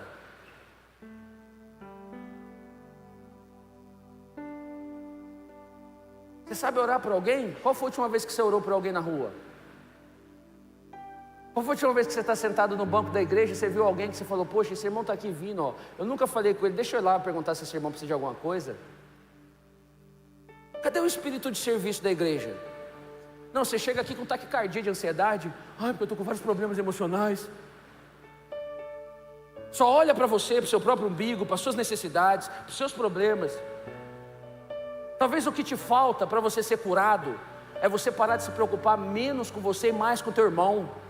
Talvez essa seja parte do processo da cura da vida de muita gente aqui. E eu não estou brincando quando eu falo isso. Quando você começa a se preocupar com outra pessoa, você não tem tempo nem de lembrar os seus problemas às vezes. Mas qual é o nosso desafio, irmãos? É entender que a gente tem que restaurar esse espírito de serviço. Está aqui na igreja há anos, não serve nada, não ajuda em nada e acha que é crente maduro, adulto. Não, irmãos, Deus está restaurando uma igreja que serve, uma igreja que se importa, uma igreja que não é departamentalizada, ela é um corpo vivo, um organismo que funciona embaixo daquilo que o Espírito Santo mostra. Às vezes a pessoa que Deus está mostrando para você, ele não está mostrando para o líder, e é você que tem que ir lá. Mas quantas vezes o nosso coração está fechado para isso? Sabe porque eu tenho que cuidar da minha casa, eu tenho que cuidar da minha família. Uma vez eu estou saindo da igreja e encontro um irmão, há um tempão que não é na igreja. Sabe como é que a gente se encontrou? Virando a esquina. Sabe quando você assusta? Tum, você dá de cara com a pessoa na esquina assim. Ele olhou para mim, ei pastor, falou, oi irmão,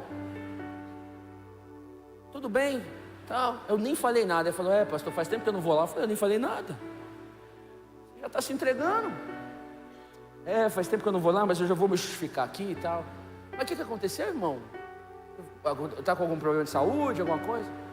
Não, pastor, porque eu estou trabalhando muito, aí não está dando para ir na igreja. Eu falei, faz sentido. Porque 100% das minhas ovelhas é tudo vagabundo, ninguém trabalha lá. Os meninos que servem lá, tudo à toa. Precisa do meu coral aqui, tudo pago pela igreja. Mas o pastor é pago, dirá os caras do coral. Deve ser que você é realmente mais ocupado que todo mundo da nossa congregação, que é fiel, que cultua e que serve a Deus. E olhou para mim assustado assim. Essa não vai colar, irmão. Eu amo sua vida, mas isso aí não é verdade. Você sabe que você pode conciliar, você sabe que você pode fazer as duas coisas, porque Deus sabe que você pode. E Ele te dará essa capacidade. Agora você não pode ignorar o fato que Deus quer que você também cuide da sua vida espiritual, da sua família, na casa do Senhor, em comunhão. Comunhão é parte do discipulado cristão, não é opção. Se comunhão fosse opção, eu já tinha arriscado essa opção na minha vida. Comunhão não é uma opção, é uma obrigação daquele que crê. E nós precisamos restaurar isso. O compromisso em servir e amar uns aos outros. E para encerrar, irmão, para encerrar, não foi que eu vou acabar, é o último ponto. Hoje é sábado, mas tem culto de manhã? Não? Então eu prego amanhã 2 cultos, de manhã à noite ceia. Tá vendo? Minha mulher escutar isso, eu apanho em casa, irmão. A gente tem que trocar o fogo estranho que promove homens pelo fervor que promove Deus. Eu creio que esse é o último ponto que eu quero tratar e que o Espírito colocou no meu coração para tratar sobre o que Ele está fazendo dentro da igreja dele. Irmãos, tem muito fogo estranho hoje. E a gente tem que voltar a falar sobre isso. Os nossos cultos são dopaminérgicos, já viu isso? É sensação, é experiência. Muda nada. Muda nada. Nadab e Abiú ofereceram fogo estranho lá em Levítico 10, sem ordem de Deus, e foram consumidos. Ofni e Finéias usaram a arca como símbolo mágico para autopromoção em 1 Samuel 4, lembra? O povo foi à guerra, eles chamam a arca, quando a arca chega há um barulho lá, a arca chegou, e eles perderam do mesmo jeito. A vitória não veio, mas o povo foi derrotado. Em contrapartida, o verdadeiro fervor leva o povo a adorar e exaltar o nome do Senhor, como em Atos 2, onde os discípulos glorificavam a Deus em línguas e os ouvintes reconheciam a ação divina. O que aqueles homens estavam falando e aquelas pessoas estavam entendendo era sobre Deus. O verdadeiro fogo promove Deus, não promove homens, não promove programas, não promove movimentos, eles promovem um Senhor, eles promovem Deus. O fogo estranho tem preço, o fervor tem valor. Vou repetir isso aqui: o fogo estranho tem preço, o fervor tem valor.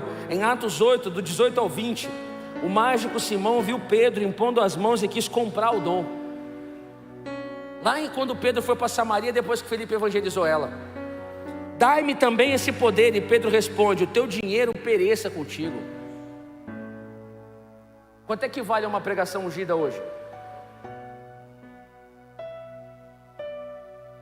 Outro dia, irmãos, eu vi um negócio nas redes sociais que eu falei assim: rede social só presta para deixar a gente desagradado, talvez.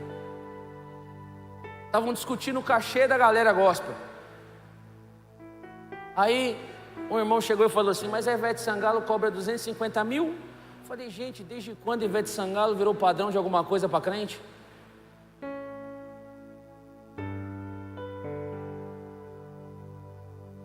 Fala para mim.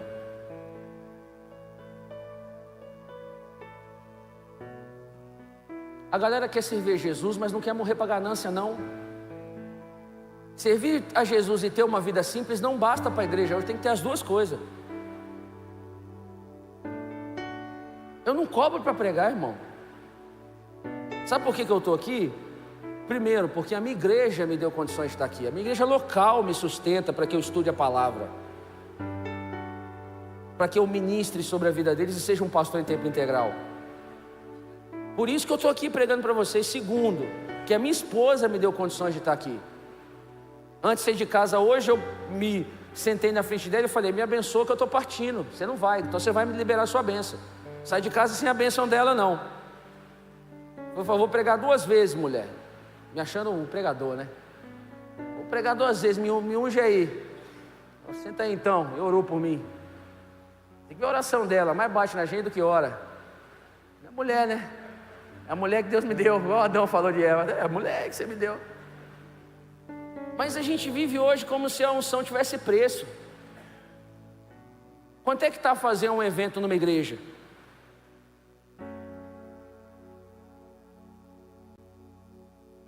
Irmãos, vamos falar entre nós aqui, é normal isso? Você acha isso normal e aceitável, assim, na moral mesmo? A galera encara o ministério hoje como se fosse uma profissão. Não é não, irmão. Nem a sua profissão, depois que você converte, você deveria encarar como uma profissão, que dirá o ministério. Tem alguém aqui? Nem a sua profissão você deveria encarar como profissão depois que você conhece Jesus.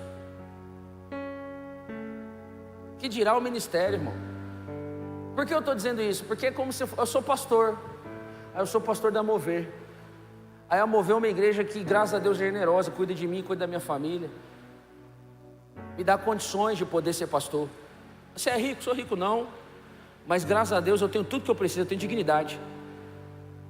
Isso, não me falta nada. De vez em quando aperta uma coisa ou outra, igual qualquer crente normal. E Deus é conosco, nos socorre. Então, para as pessoas isso não é válido. Então, se eu sou pastor, aí a Mover está lá, o Elan chega para mim e falou: Cris, vem para cá, eu vou te dar o dobro do salário. Eu continuo sendo pastor, né? Não continuo sendo pastor?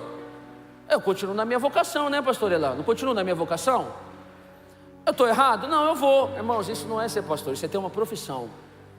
Eu ser pastor significa que eu sou pastor da Mover em Ipatinga. Tem geografia, tem rosto, tem chamado e tem propósito. Tem alguém aqui? Não, o pastor me chama para ser pastor lá em Beverly Hills. Lá em dólar. Não, o dólar está R$100. Estou rico. Está na moda, né? Vou abrir uma igreja lá em Orlando. Evangelizar o Mickey e a Minnie. E curar a voz do Pato Donald em oração. Não, eu vou, por quê? Porque eu continuo sendo pastor, irmão. Não é isso, irmãos, não é sobre isso. Tira isso. Se você aqui tem um chamado, tira isso do seu coração hoje. A primeira coisa que tu tem que matar é tua ganância. Unção não tem preço, tem valor. O sangue de Jesus, a entrega do Senhor, o véu que se rasgou. Nós precisamos restabelecer princípios que estão sendo esquecidos dentro da igreja. E a gente tem que parar de ser neutro. Neutro é só o detergente. Por causa da neutralidade de muito homem de Deus que é profeta, as pessoas estão acreditando em mentiras. Eu vou repetir isso aqui. Por causa da neutralidade de muito homem de Deus que é profeta, muita gente está acreditando em mentiras em vez de conhecer a verdade. O nosso papel é falar a verdade, irmãos. Então chega um homem e fala: vou comprar essa unção que você tem. Eu não vou, vai você e o seu dinheiro se perder. Para Pedro isso era inaceitável. Inaceitável. O fogo estranho é dopaminérgico, o fervor é transformador. Em 1 Samuel 4, quando a arca chegou, todo Israel gritou. Mano, se você visse Israel quando a arca chegou em 1 Samuel 4, você falou, acabou, Deus desceu. Não era um barulho. Tem alguém aqui? A gente está acostumado a ter assimilar a presença de Deus a isso. Irmãos, eu creio no fervor, eu adoro. Vocês viram o coral aqui com os Mimandabalha? Eu gosto de culto assim. Mas não significa que todo culto assim é de Deus. Tem culto que tem que ser igual a esse aqui agora, esse momento. Você fica calado ouvindo umas verdades e sai daqui com raiva do pregador. Porque isso te faz virar crente. Atos 2 também houve alvoroço, mas houve conversão, houve compromisso, houve direcionamento. O fogo tinha propósito. Deixa eu deixar isso muito claro para vocês aqui. O fogo estranho, ele só tem a capacidade de trazer alvoroço. O fervor, ele tem propósito, ele cumpre propósito. Não é vazio, não é oco, não é distante. Eu sou um crente pentecostal, eu creio em dons, sei que os dons são essenciais, gosto de adorar a Deus com fervor, mas eu sei que o fervor é diferente do fogo estranho. E a igreja tem que começar a amadurecer para essa verdade. O fogo estranho estimula sentidos, gera excitação, mas não transforma o coração. É como dopamina espiritual, viciante, mas superficial. E vocês não estão querendo superficialidade. O propósito do congresso é profundidade. O verdadeiro fervor mexe com o nosso ser, nos leva à cruz, ao arrependimento e à verdade. Ele é combustível para viver uma fé prática, santa e perseverante. Deus está trocando dopamina por devoção. Vou repetir isso aqui para você. Deus está trocando dopamina por devoção aqui nessa noite, em nome de Jesus. Espetáculo por essência. Espetáculo por essência, fogo estranho por fervor santo. O avivamento que está vindo não será medido pelo barulho no culto, mas pelo fruto no meio do povo. Se você tiver que sair de um culto em silêncio, mas transformado, cale a sua boca e glorifique o nome do seu Deus. Agora, se você tiver que se gritar e clamar a Deus e pedir por socorro para que Ele toque a sua vida e você seja transformado, grite desesperadamente como louco, não como alguém que está motivado, mas sim como alguém que está desesperado por uma mudança em sua própria vida. O fervor que vem de Deus não apenas aquece o coração, mas purifica a alma e impulsiona a missão. Feche os seus olhos em nome de Jesus. Abacuque clamou no meio de uma crise: aviva a tua obra, Senhor. E nessa noite nós clamamos aqui: aviva a tua obra, aviva a igreja brasileira, Jesus. Irmãos, eu sei que tem remanescentes no nosso meio aqui nessa noite, gente que se identificou com essa mensagem, mesmo que tenha apanhado por ela. Eu apanhei muito quando eu escrevi essa mensagem, irmãos. Mas eu tenho certeza absoluta que o Espírito de Deus está aqui entre nós, em nome de Jesus. Que o Senhor da glória está nesse lugar. Irmãos, eu não estou mais condicionado ao horário, porque eu já estourei todos os horários possíveis nesse lugar. Mas eu sei o porquê o Senhor me trouxe aqui. Eu sei porque o Senhor colocou essa palavra no meu coração. Eu sei porque eu estou ministrando para vocês. Porque um tempo de avivamento genuíno, de um frescor, de um fervor que vem do céu, começa sobre a comunidade Águas Vivas. No meio de uma crise moral dentro de uma cidade como Caratinga, Deus vai levantar o padrão que vem do céu. Por isso, abre o teu coração e se derrama na presença do Senhor nessa noite. Abre o seu coração e se derrama na presença do Senhor essa noite.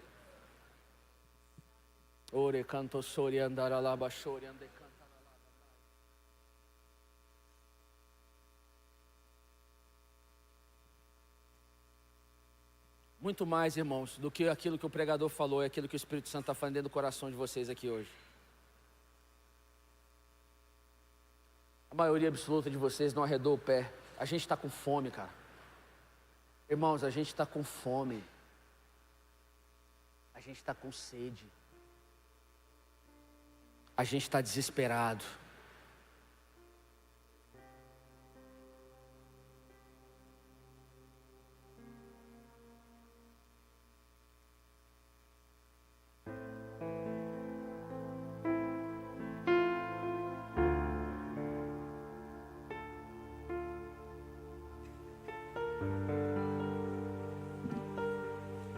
Aviva a tua obra, Deus. Estabelece princípios, servir, fervor. Que o seu evangelho volte a ser acessível, Pai eterno.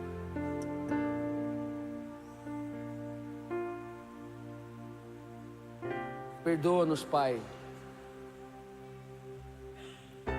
por muitas vezes ignorarmos verdades tão importantes que o Senhor nos deixou através da sua palavra, Pai. Perdoa-nos, Deus, por muitas vezes negligenciarmos a verdade, Deus. Perdoa-nos, Deus, por muitas vezes sermos indiferentes e não clamarmos ao Senhor desesperadamente por uma mudança na nossa geração. Perdoa-nos, Deus, pela nossa apatia, a nossa insensibilidade e a nossa indiferença espiritual. Perdoa-nos, Deus, pelo egoísmo e a ganância de querer fazer Jesus o nosso servo e não servi-lo. Perdoa-nos, Deus. Perdoa-nos, Deus, porque tratamos as pessoas com deferência e esquecemos que o Senhor morreu por todos. Perdoa-nos, Deus.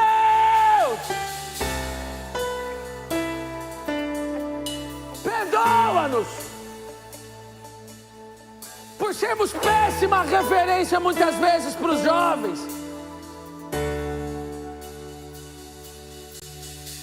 e culparmos eles por estarem desinteressados pela igreja, sendo que nós nunca conseguimos ser essa igreja. Tira todo o fogo estranho do nosso coração agora, em nome de Jesus. E vem com fervor, o fogo da presença de Deus, que nos purifica e nos molda. Vem fazer de novo aquilo que você já fez. Não há mais lugar para neutros, Pai. Que nessa noite cada irmão e cada irmã assuma o seu lugar diante do Senhor. Irmãos, não somos como aqueles que são ignorantes, nós agora sabemos e cremos e viveremos para a glória do nosso Deus.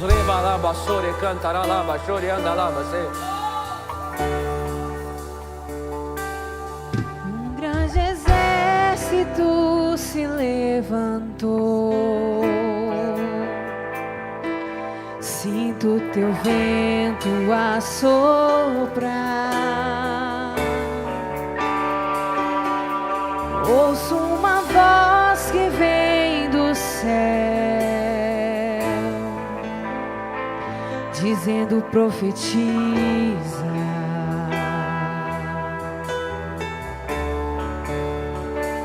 Sobre esse vale eu já posso ver, eu já posso ver,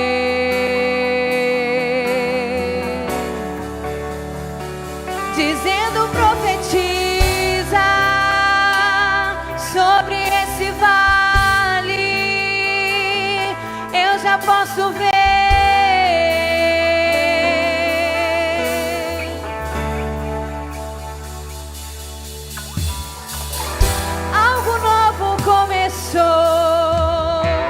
Uma nova estação chegou, ouço o barulho.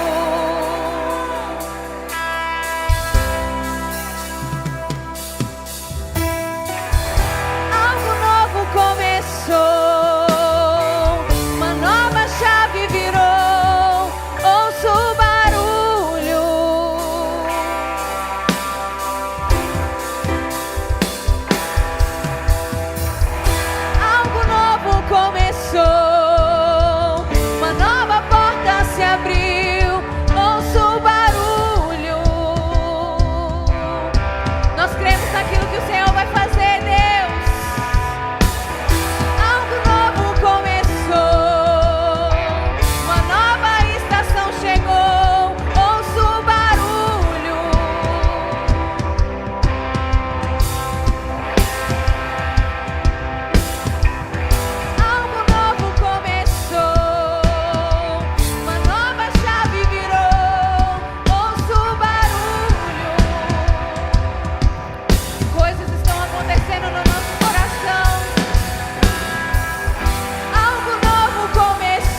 eu te convido a abrir a sua boca e profeticamente declarar que o avivamento do Senhor na sua vida começou essa noite.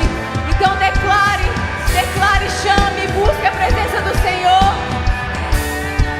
porque a nossa geração será a geração que vai ver o maior avivamento que nós teremos na nossa vida.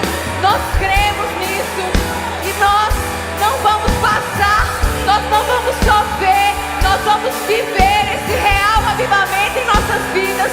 Então neste momento eu te convido, declare, busque, chame, clame a presença do Espírito Santo, porque nós cremos que Ele se manifestará nesse lugar.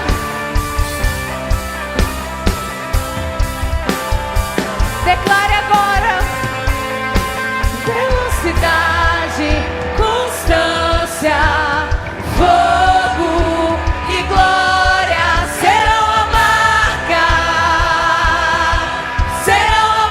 dessa nova geração. Velocidade, constância, fogo e glória serão a marca.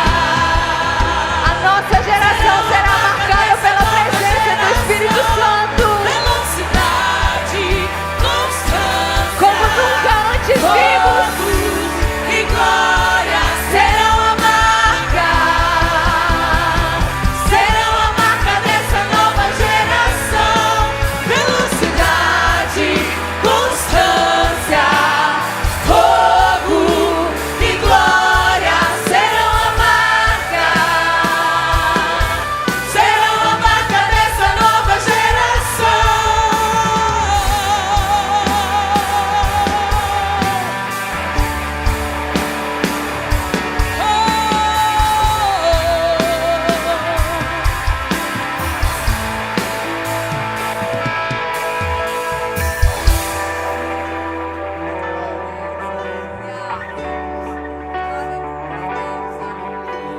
Aleluia.